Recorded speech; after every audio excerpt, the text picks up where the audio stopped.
ಉತ್ತರ ದಿಕ್ಕಿಗೆ ತಲೆ ಹಾಕಿ ಮಲಗಬಾರದು ಅಂತ ಹೇಳ್ತಾರೆ. ಯಾಕೆ? ಭೂಮಿಯ ಸುತ್ತಲೂ ಯಾವಾಗ್ಲೂ ಮ್ಯಾಗ್ನೆಟಿಕ್ ಫೀಲ್ಡ್ ಇರುತ್ತೆ, ಅಂದ್ರೆ ಕಾಂತೀಯ ಕ್ಷೇತ್ರ ಇರುತ್ತೆ. ಯಾಕಂದ್ರೆ ಭೂಮಿ ಕೂಡ ಒಂದು ದೊಡ್ಡ ಅಯಸ್ಕಾಂತ ಆಗಿರೋದ್ರಿಂದ, ಹಾಗೆ ನಮ್ಮ ದೇಹದಲ್ಲಿ ರಕ್ತ ಸಂಚಾರ ಆಗೋದ್ರಿಂದ ನಮ್ಮ ದೇಹದಲ್ಲಿ ಕೂಡ ಮ್ಯಾಗ್ನೆಟಿಕ್ ಫೀಲ್ಡ್ ಇರುತ್ತೆ. ಒಂದು ವೇಳೆ ನಾವು ನಮ್ಮ ತಲೆಯನ್ನ ಉತ್ತರ ದಿಕ್ಕಿಗೆ ಇಟ್ರೆ ಭೂಮಿಯ ಕಾಂತೀಯ ಕ್ಷೇತ್ರ ಮತ್ತು ನಮ್ಮ ದೇಹದ ಕಾಂತೀಯ ಕ್ಷೇತ್ರ ಇಂಬ್ಯಾಲೆನ್ಸ್ ಆಗೋದ್ರಿಂದ ನಮಗೆ ಬಿಪಿ ಜಾಸ್ತಿ ಆಗುತ್ತೆ. ಆಗ ಆ ಬಿಪಿಯನ್ನ ಕಂಟ್ರೋಲ್ ಮಾಡೋದಕ್ಕೆ ನಮ್ಮ ಹೃದಯ ಬಡಿತದ ವೇಗ ಜಾಸ್ತಿ ಆಗುತ್ತೆ ಮತ್ತು ನಮ್ಮ ದೇಹದಲ್ಲಿ ಐರನ್ ಲೆವೆಲ್ ಅಂದ್ರೆ ಕಬ್ಬಿಣದ ಮಟ್ಟ ಜಾಸ್ತಿ ಇರುತ್ತೆ. ನಾವು ಉತ್ತರ ದಿಕ್ಕಿಗೆ ತಲೆಯನ್ನ ಇಡೋದ್ರಿಂದ ನಮ್ಮ ದೇಹದಲ್ಲಿರುವ ಐರನ್ ಪೂರ್ತಿ ನಮ್ಮ ಮೆದುಳಿನಲ್ಲಿ ಶೇಖರಣೆ ಆಗುತ್ತೆ. ಆಗ ಆ ಐರನ್ ಕ್ವಾಂಟಿಟಿ ಜಾಸ್ತಿಯಾಗಿ ತಲೆನೋವು ಮತ್ತು ಮೆದುಳಿಗೆ ಸಂಬಂಧಪಟ್ಟ ಕಾಯಿಲೆಗಳು ಬರ್ತವೆ. ಈ ಎಲ್ಲಾ ಕಾರಣಗಳಿಂದ ಮನೆಯಲ್ಲಿ ಉತ್ತರ ದಿಕ್ಕಿಗೆ ತಲೆ ಹಾಕಿ ಮಲಗಬಾರದು ಅಂತ ಹೇಳ್ತಾರೆ. ಡಾಕ್ಟರ್ಸ್ ಸಾಮಾನ್ಯವಾಗಿ ಬಿಳಿ ಬಟ್ಟೆಗಳನ್ನ ಧರಿಸ್ತಾರೆ, ಯಾಕಂದ್ರೆ ತಮ್ಮ ಜೊತೆ ಇರೋ ಸಹೋದ್ಯೋಗಿಗಳು ಮತ್ತು ರೋಗಿಗಳು ತಮ್ಮನ್ನು ಸುಲಭವಾಗಿ ಗುರುತಿಸ್ತಾರೆ ಅಂತ. ಆದ್ರೆ ನೀವು ಯಾವತ್ತಾದ್ರೂ ಆಲೋಚನೆ ಮಾಡಿದ್ದೀರಾ, ಆಪರೇಷನ್ ಮಾಡುವಾಗ ಮಾತ್ರ ಬ್ಲೂ ಅಥವಾ ಗ್ರೀನ್ ಕಲರ್ ಬಟ್ಟೆಗಳನ್ನ ಹಾಕೊಳ್ತಾರೆ. ನೀವು ಗಮನಿಸಿದ್ರೆ ಆಪರೇಷನ್ ಥಿಯೇಟರ್ ನಲ್ಲಿರುವ ಪದರೆಗಳು, ಬೆಡ್ಶೀಟ್ ಬಣ್ಣಗಳು ಸಹ ಗ್ರೀನ್ ಅಥವಾ ಬ್ಲೂ ಕಲರ್ ನಲ್ಲೇ ಇರ್ತವೆ. ಇಷ್ಟಕ್ಕೂ ಬ್ಲೂ ಅಥವಾ ಗ್ರೀನ್ ಕಲರ್ ನೇ ಯಾಕೆ ಬಳಸ್ತಾರೆ? ಸರ್ಜಿಕಲ್ ನರ್ಸ್ ನಲ್ಲಿ ಬಂದ ಒಂದು ಆರ್ಟಿಕಲ್ ಪ್ರಕಾರ 1998ರಲ್ಲಿ ಆಪರೇಷನ್ ಸಮಯದಲ್ಲಿ ವೈದ್ಯರು ಹಸಿರು ಬಟ್ಟೆಗಳನ್ನು ಧರಿಸೋದಕ್ಕೆ ಶುರು ಮಾಡಿದ್ದು. ಯಾಕಂದ್ರೆ ಆಪರೇಷನ್ ಮಾಡುವಾಗ ನಿರಂತರವಾಗಿ ಎಚ್ಚರಿಕೆಯಿಂದ ಸೂಕ್ಷ್ಮವಾಗಿ ಗಮನಿಸಬೇಕಾಗುತ್ತೆ. ಇದರಿಂದ ಕಣ್ಣುಗಳಿಗೆ ಸುಸ್ತಾಗುತ್ತೆ. ಆಗ ಹಸಿರು ಬಣ್ಣವನ್ನ ನೋಡಿದ್ರೆ ತಕ್ಷಣ ಕಣ್ಣು ರಿಲ್ಯಾಕ್ಸ್ ಆಗುತ್ತೆ. ಇದಕ್ಕೆ ಇನ್ನೊಂದು ಮುಖ್ಯ ಕಾರಣ ಏನಂದ್ರೆ, ಅದನ್ನ ತಿಳಿದುಕೊಳ್ಳೋದಕ್ಕೂ ಮುಂಚೆ ಇಲ್ಲಿ ಕಾಣಿಸ್ತಾ ಇರೋ ರೆಡ್ ಕಲರ್ ನಲ್ಲಿರುವ ಬ್ಲಾಕ್ ಡಾಟ್ ನ 30 ಸೆಕೆಂಡ್ಗಳ ಕಾಲ ನೋಡಿ. ಆ ನಂತರ ವೈಟ್ ಕಲರ್ ನಲ್ಲಿರುವ ಬ್ಲಾಕ್ ಡಾಟ್ ನ ನೋಡಿ. ಈಗ ನಿಮಗೆ ವೈಟ್ ಎಲ್ಲ ಗ್ರೀನ್ ಅಥವಾ ಬ್ಲೂ ಕಲರ್ ನಲ್ಲಿ ಕಾಣಿಸುತ್ತೆ. ವೈಟ್ ಕಲರ್, ಬ್ಲೂ ಅಥವಾ ಗ್ರೀನ್ ಕಲರ್ ನಲ್ಲಿ ಕಾಣಿಸ್ತಾ ಇದೆ ಅಲ್ವಾ? ಅಂದ್ರೆ ನಾವು ಒಂದು ಬಣ್ಣವನ್ನ ಹೆಚ್ಚು ಸಮಯ ನೋಡಿ ಕಣ್ಣುಗಳನ್ನ ಬೇರೆ ಕಡೆ ತಿರುಗಿಸಿದಾಗ ಆ ಬಣ್ಣಕ್ಕೆ ಸಂಬಂಧಪಟ್ಟ ಕಲರ್ಸ್ ನಮಗೆ ರಿಫ್ಲೆಕ್ಟ್ ಆಗ್ತವೆ.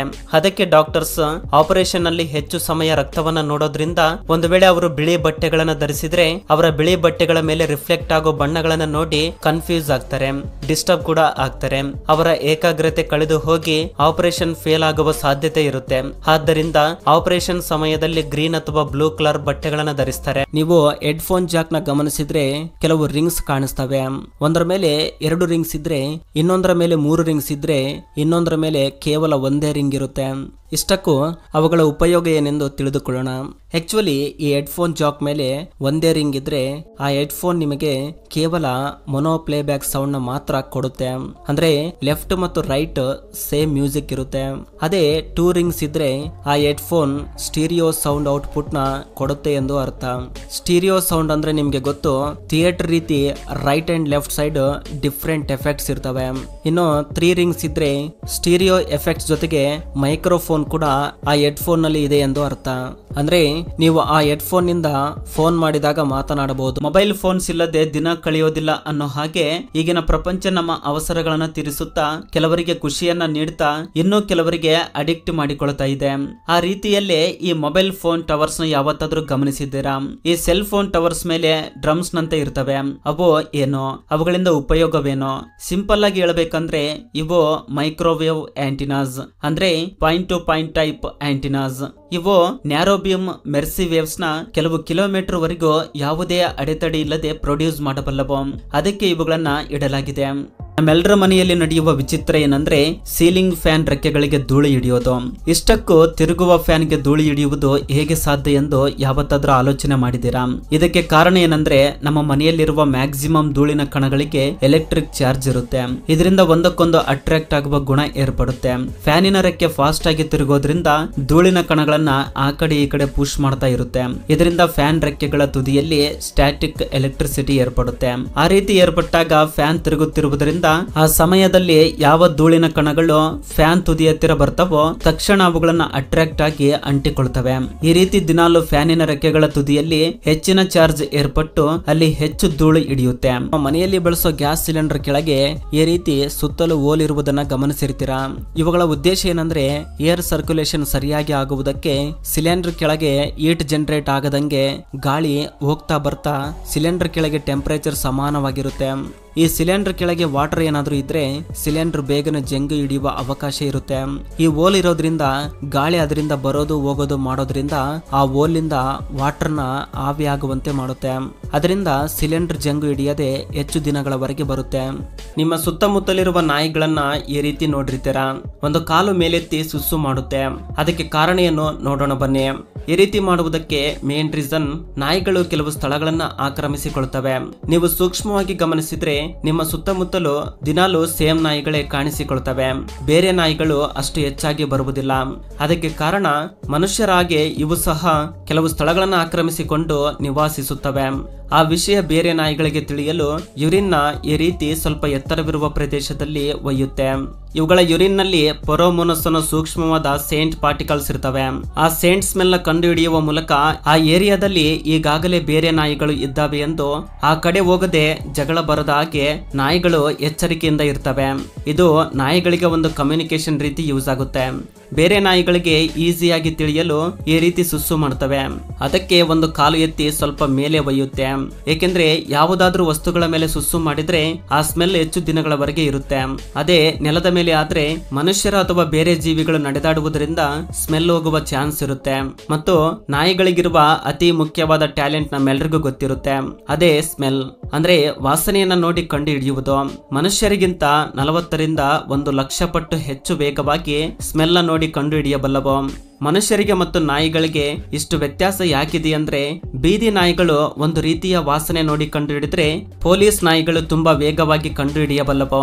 ಅಂಡ್ ಮನುಷ್ಯರು ತಮ್ಮ ಬ್ರೈನ್ ನ ಕೇವಲ 5% ಮಾತ್ರ ವಾಸನೆ ನೋಡಲು ಯೂಸ್ ಮಾಡಿದ್ರೆ ಈ ನಾಯಿಗಳು 30% ಬ್ರೈನ್ ನ ಯೂಸ್ ಮಾಡ್ತವೆ. ಕೆಲವು ಶೂಸ್ ಗಳಲ್ಲಿ ಈ ರೀತಿ ಹೋಲ್ಸ್ ಇರುವುದನ್ನ ನೋಡಿರ್ತೀರಾ. ಇವುಗಳಿಗೆ 2 ಉದ್ದೇಶಗಳಿವೆ. ಒಂದು, ಶೂಸ್ ಒಳಗೆ ವೆಂಟಿಲೇಷನ್ ಗೋಸ್ಕರ. ಹೆಚ್ಚು ಸಮಯ ಶೂಸ್ ಹಾಕಿಕೊಂಡಾಗ ಒಳಗೆ ಕಾಲಿಗೆ ಸೆಕೆ ಆಗದಂತೆ ಇವು ಗಾಳಿಯನ್ನ ಕಳುಹಿಸುವುದಕ್ಕೆ ಉಪಯೋಗವಾಗುತ್ತವೆ. ಆದ್ರೆ ಅವು ಸಾಕ್ಸ್ ಹಾಕಿಕೊಂಡಾಗ ಯೂಸ್ ಆಗುವುದಿಲ್ಲ. ಮತ್ತು ಎರಡನೇ ಪರ್ಪಸ್ ಏನಂದ್ರೆ ಲೇಸ್ ಕಟ್ಟಿಕೊಳ್ಳುವುದಕ್ಕೆ. ಈ ಶೂಸ್ ನ ರೆಗ್ಯುಲರ್ ವೇ ನಲ್ಲಿ ಅಲ್ಲದೆ ವಿಡಿಯೋದಲ್ಲಿ ತೋರಿಸದ ಹಾಗೆ ಕಟ್ಟಿಕೊಳ್ಳಬೇಕು. ಅದಕ್ಕೋಸ್ಕರ ಈ ಹೋಲ್ಸ್ ಇರ್ತವೆ. ಯಾಕೆ ಆಲ್ಮೋಸ್ಟ್ ಎಲ್ಲ ಡಿಶ್ ಟಿವಿ ಆಂಟಿನಾಸ್ ಎಲ್ಲ ಸೌತ್ ಈಸ್ಟ್ ಸೈಡ್ ನಲ್ಲೇ ಬಾಗಿರ್ತವೆ ಅಂದ್ರೆ ಆಗ್ನೇಯ ದಿಕ್ಕಿನಲ್ಲೇ ಯಾಕೆ ಬಾಗಿರ್ತವೆ? ನೀವು ನಿಮ್ಮ ಮನೆ ಮೇಲಿರುವ ಡಿಶ್ ಟಿವಿ ಆಂಟಿನವನ್ನ ಗಮನಿಸಿದ್ರೆ ಅದು ಸೌತ್ ಈಸ್ಟ್ ಸೈಡ್ ಗೆ ತಿರುಗಿರುತ್ತೆ. ಇಷ್ಟಕ್ಕೂ ಇವುಗಳು ಆ ದಿಕ್ಕಿನಲ್ಲಿ ಯಾಕೆ ತಿರುಗಿರುತ್ತವೆ ಎಂದು ನಮ್ಮಲ್ಲಿ ತುಂಬಾ ಜನರಿಗೆ ಗೊತ್ತಿರಲಿಕ್ಕಿಲ್ಲ. ನಾವು ಬಳಸುತ್ತಿರುವ ಪ್ರತಿ ಡಿಶ್ ಟಿವಿ ನೆಟ್ವರ್ಕ್ಸ್ ಎಲ್ಲ ಸ್ಯಾಟಲೈಟ್ ಮೂಲಕ ಕೆಲಸ ಮಾಡ್ತವೆ. ಹಾಗಾದ್ರೆ ಇಸ್ರೋನ ನಿಬಂಧನೆಗಳನ್ನ ಪ್ರತಿ ಟೆಲಿಕಾಂ ಕಂಪನಿ ಪಾಲಿಸಬೇಕು. ಸೊ ಇಸ್ರೋ ರೂಲ್ಸ್ ಪ್ರಕಾರ ಇಂಡಿಯನ್ ಟೆಲಿಕಾಂ ಕಂಪನಿಗೆ ಸಂಬಂಧಿಸಿದ ಸ್ಯಾಟಲೈಟ್ಸ್ ಎಲ್ಲ 48ರಿಂದ 115 ಡಿಗ್ರಿ ಪೂರ್ವಕ್ಕೆ ಫೇಸ್ ಆಗಿರಬೇಕು. ನಮ್ಮ ಸ್ಯಾಟಲೈಟ್ಸ್ ಎಲ್ಲ ಈಸ್ಟ್ ಮತ್ತು ಸೌತ್ ಈಸ್ಟ್ ದಿಕ್ಕಿಗೆ ಹತ್ತಿರವಿರುವುದರಿಂದ ನಮ್ಮ ಡಿಶ್ ಟಿವಿ ಆಂಟಿನಾಸ್ ಎಲ್ಲ ಸೌತ್ ಈಸ್ಟ್ ದಿಕ್ಕಿಗೆ ತಿರುಗಿರುತ್ತವೆ. ಈ ರೀತಿ ಇರುವುದರಿಂದಲೇ ನಮ್ಮ ಟಿವಿ ಸಿಗ್ನಲ್ಸ್ ಚೆನ್ನಾಗಿ ಬರುತ್ತವೆ. ಹಾಗೆ ನಾರ್ಮಲ್ ಆಗಿ ಡಿಶ್ ಟಿವಿ ಒಂದು ಕರ್ವ್ಡ್ ಶೇಪ್ಡ್ ಬೌಲ್ ಮತ್ತು ಫೀಡ್ ಆರ್ನ್ ಹೊಂದಿರುತ್ತದೆ. ಇದೇ ಆ ಫೀಡ್ ಆರ್ನ್. ಸ್ಯಾಟಲೈಟ್ ನಿಂದ ಬರುವ ಸಿಗ್ನಲ್ಸ್ ನೇರವಾಗಿ ಈ ಕರ್ವ್ಡ್ ಶೇಪ್ ನಲ್ಲಿರುವ ಡಿಶ್ ಮೇಲೆ ಬಿದ್ದು ಫೀಡ್ ಆರ್ನ್ ಮೇಲೆ ರಿಫ್ಲೆಕ್ಟ್ ಆಗುತ್ತೆ. ಅದು ಕೂಡ ನ್ಯಾರೋ ಬೀಮ್ ರೀತಿ ಸಿಗ್ನಲ್ಸ್ ನ ಫೋಕಸ್ ಮಾಡುತ್ತೆ. ಈ ಫೀಡ್ ಆರ್ನ್ ಮೂಲಕ ಸಿಗ್ನಲ್ಸ್ ಒಳಗಿರುವ ಸೆಟ್ ಅಪ್ ಬಾಕ್ಸ್ ಗೆ ಬಂದು ಟಿವಿ ನಲ್ಲಿ ಚಾನಲ್ಸ್ ಬರ್ತವೆ. ಈ ರೀತಿ ಡಿಶ್ ಟಿವಿ ಕೆಲಸ ಬಾಕ್ಸರ್ಸ್ ಬಾಯಿಯಲ್ಲಿ ಈ ರೀತಿ ಇಟ್ಟುಕೊಳ್ಳುವುದನ್ನ ನೋಡಿರ್ತೀವಿ. ಅವುಗಳನ್ನ ಮೌತ್ ಗಾರ್ಡ್ ಎಂದು ಕರೀತಾರೆ. ಇವು ದಂತಗಳಿಗೆ ಮತ್ತು ತುಟಿಗಳಿಗೆ ಏನೂ ಆಗದ ಹಾಗೆ ನೋಡಿಕೊಳ್ತವೆ. ಇದನ್ನ ಇಟ್ಕೊಳ್ಳೋದ್ರಿಂದ ಬ್ರೈನ್ ಡ್ಯಾಮೇಜ್ ಕೂಡ ಕಡಿಮೆ ಆಗುತ್ತೆ ಎಂದು ತುಂಬಾ ಜನರಿಗೆ ಗೊತ್ತಿಲ್ಲ. ಕೇಳುವುದಕ್ಕೆ ವಿಚಿತ್ರವಾಗಿದ್ರು ಇದು ನಿಜ. ಯಾರಾದ್ರೂ ದವಡೆ ಮೇಲೆ ಪಂಚ್ ಹೊಡೆದ್ರೆ ತಕ್ಷಣ ತಲೆ ತಿರುಗುತ್ತೆ. ಅಂದ್ರೆ ಅದರ ಅರ್ಥ ನಮ್ಮ ದಂತಗಳು ಬ್ರೈನ್ಗೆ ಕನೆಕ್ಟ್ ಆಗಿರುವುದರಿಂದ ದಂತಗಳ ಮೇಲೆ ಬಡಿದ್ರೆ ಬ್ರೈನ್ಗೆ ಎಫೆಕ್ಟ್ ಆಗುತ್ತೆ. ಪ್ಲೇಯರ್ಸ್ ತಕ್ಷಣ ನಾಕ್ಔಟ್ ಆಗುವ ಸಾಧ್ಯತೆ ಇರುತ್ತೆ. ಅದಕ್ಕೆ ಮೌತ್ ಗಾರ್ಡ್ ಅನ್ನೋದು ಬಾಕ್ಸಿಂಗ್ ಮತ್ತು ಕರಾಟೆ ಆಡೋರಿಗೆ ತುಂಬಾ ಇಂಪಾರ್ಟೆಂಟ್.